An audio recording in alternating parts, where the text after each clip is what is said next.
Chandipura virus પર આરોગ્ય મંત્રીનું નિવેદન સામે આવ્યું છે। બાળકોના રિપોર્ટ કરવામાં આવ્યા છે તેવું પ્રફુલ પાનસેરિયાએ જણાવ્યું। શંકાસ્પદ ચાંદીપુરાના 17 કેસ સામે આવ્યા છે।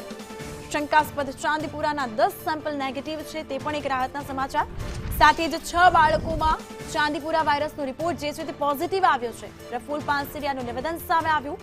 3 બાળકોના મોત નીપજ્યા છે તેવી પણ જાણકારી પ્રાપ્ત થઈ રહી છે। સાથે જ વિસનગરના બાળકને વડનગરમાં દાખલ કરાયો છે।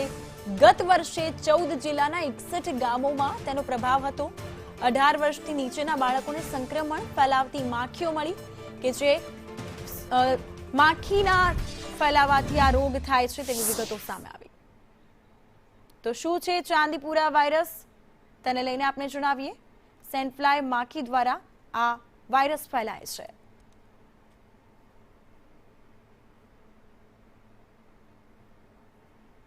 14 વર્ષથી નાની ઉંમરના બાળકોને વધુ જોખમ ચાંદીપુરા વાયરસથી, ખાસ કરીને બાળકોમાં ફેલાતો આ રોગ અને જૂનના અંતથી ઓક્ટોબરમાં વધુ માત્રામાં રોગ ફેલાય છે। ચાંદીપુરા વાયરસના કેસ જે પ્રકારે સામે આવ્યા છે, ગત વર્ષે પણ જિલ્લાના 61 ગામોમાં તેનો પ્રભાવ જોવા મળ્યો હતો અને ભોગ બનનાર 48 કલાકમાં જીવ ગુમાવી દે છે। ખાસ કરીને 18 વર્ષથી નીચેના બાળકોને આ રોગ ઝડપી ફેલાય છે અને જે પ્રકારે હાલ તો પ્રફુલ પાનસેરિયાએ વિગતો આપી છે તે પ્રમાણે હાલ તો બાળકોમાં ચાંદીપુરા વાયરસના રિપોર્ટ જે સામે આવ્યા છે તે પ્રમાણે 17 કેસ સામે આવ્યા છે ચાંદીપુરા વાયરસના।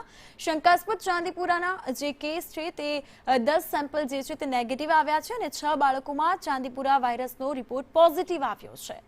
તો પોઝિટિવ રિપોર્ટ આવ્યા છે જેમાં 3 બાળકોના મોત નીપજ્યા હોવાની વિગતો પણ પ્રફુલ પાનસેરિયાએ આપી દીધી છે।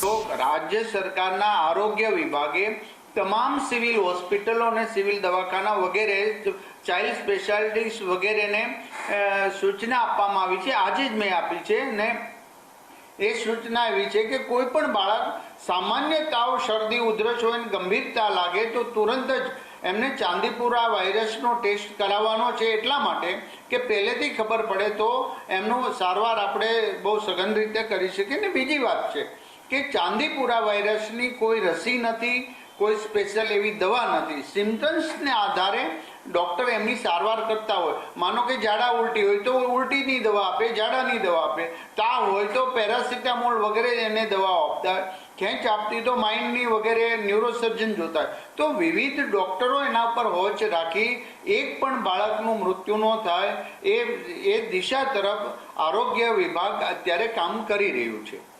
તો કાચા મકાનો અને એ વિસ્તારમાં થતા હોય છે ઘણીવાર લેપ્ટોસ્પાયરિસ રોગ, માનો કે પાણીમાં આદિવાસી પરિવારમાં ખુલ્લા પગે જે પરિવારજન વરસાદના પાણીમાં જતા ખુલ્લા પગ રહેતા હોય તો એમને લેપ્ટો થતો હોય। તો આ એક ભૌગોલિક સ્થિતિમાં પણ થતું હોય એવું અમારું અનુમાન છે, પરંતુ અમે દરેક જિલ્લા ઉપર વોચ રાખીને બેઠા છીએ। કોઈ એક જિલ્લાને છોડી દઈને એક જિલ્લા ઉપર ફોકસ કરીએ છીએ એવું નહીં।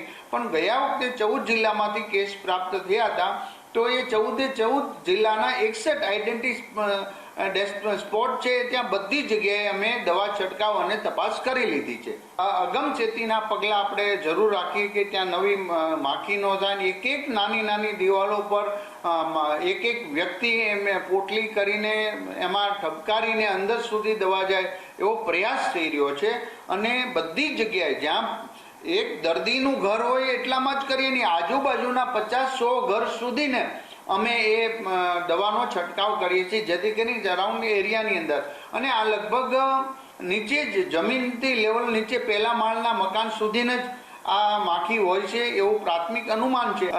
માટીના કાચા મકાનોની અંદર જ વધુમાં વધુ થાય છે એનો મિનિંગ એવો નથી કે બીજે નથી થતું, પણ ગયા વખતના જે અમે સ્થળ જોયા હતા, ગયા વખતે 61 જગ્યાએ આપણે આ પેશન્ટો ચાંદીપુરા વાયરસ થયા હતા એ બધાના સર્વે કર્યા તો બધી જગ્યા પર આ જ પરિણામ પ્રાપ્ત થયું હતું। એટલે આપણે મેન ફોકસ અત્યારે એ કરી રહ્યા છીએ કે માત્ર પેશન્ટ મળે ત્યાં નહીં, પણ જ્યાં જ્યાં 2 વર્ષ પહેલાં જ્યાં પેશન્ટ મળ્યા હતા એ ઘરની આસપાસ પણ અમે દવાનો છંટકાવ કરી દીધો છે।